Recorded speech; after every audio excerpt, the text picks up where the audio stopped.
Le Seigneur soit avec vous. Et avec votre esprit.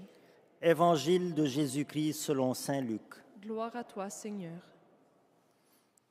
Alors que Jésus approchait de Jéricho, un aveugle mendiait assis au bord de la route. Entendant la foule passer devant lui, il s'informa de ce qu'il y avait. On lui apprit que c'était Jésus le Nazaréen qui passait. Il s'écria : « Jésus, fils de David, prends pitié de moi. » Ceux qui marchaient en tête le rabrouaient pour le faire taire. Mais lui criait de plus belle : « Fils de David, prends pitié de moi. » Jésus s'arrêta et il ordonna qu'on le lui amène. Quand il se fut approché, Jésus lui demanda : « Que veux-tu que je fasse pour toi ? » Il répondit : « Seigneur, que je retrouve la vue. » Et Jésus lui dit : « Retrouve ta vue, ta foi t'a sauvé. » À l'instant même, il retrouva la vue et il suivait Jésus en rendant gloire à Dieu. Et tout le peuple, voyant cela, adressa une louange à Dieu. Acclamons la parole de Dieu. Louange à toi, Seigneur Jésus.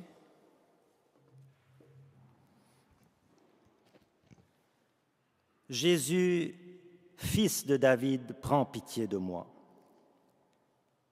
Quel magnifique cri d'espoir lancé par cet aveugle de Jéricho à Jésus. Et quand la foule essaie de le faire taire, il crie sa foi de plus belle.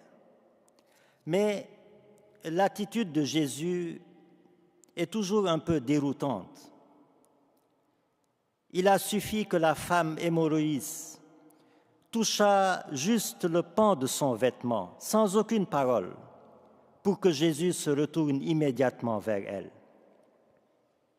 Mais il a fallu que l'aveugle de Jéricho cria haut et fort par 2 fois pour que Jésus se retourne vers lui.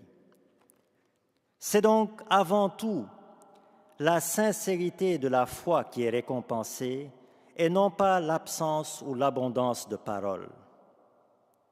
Jésus a vu la sincérité de la femme hémorroïde dans le silence de sa foi et il a vu la sincérité de l'aveugle de Jéricho dans le cri de sa foi. Il s'agit donc d'être sincère dans ma foi pour que Jésus se retourne vers moi. Il ne s'agit pas d'abondance de paroles, que ma prière soit silencieuse, contemplative ou avec abondance de paroles, Jésus saura y détecter ma sincérité. Il ne s'agit pas donc d'impressionner le Seigneur par des paroles, mais par ma sincérité. Car je peux toucher le Seigneur en quelques mots, sortis d'un cœur sincère. Je suis dans une journée surchargée de travail. Je n'ai pas le temps de faire de longues prières, mais je peux dire d'un cœur sincère : « Seigneur, prends pitié de moi. Seigneur, j'ai confiance en toi. Mon Seigneur et mon Dieu, Dieu viens à mon aide, etc. » Et ces courtes prières sont agréables au Seigneur plus que des litanies dites sans aucune sincérité. Sainte Thérèse de Lisieux disait : « Un seul Notre Père, dit de tout cœur, vaut mieux pour le Seigneur que plusieurs longues prières dites sans y mettre le cœur. » Alors, bien sûr, Jésus avait entendu le cri de l'aveugle de Jéricho dès la première fois.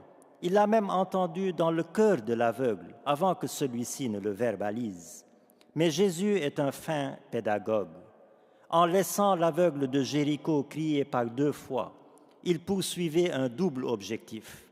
D'abord, pour l'aveugle, il voulait faire grandir le désir de sa guérison.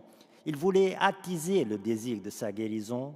Et pour les disciples, il voulait leur apprendre que malgré nos urgences, il faut savoir s'arrêter avec amour et douceur devant le cri des exclus et des marginalisés. Alors, frères et sœurs, le Seigneur Jésus est à l'écoute de nos silences et de nos cris. Vous savez que nous vivons dans un contexte mondial qui est très tendu. Alors, le cri d'espoir de cet aveugle de Jéricho est plus que jamais d'actualité.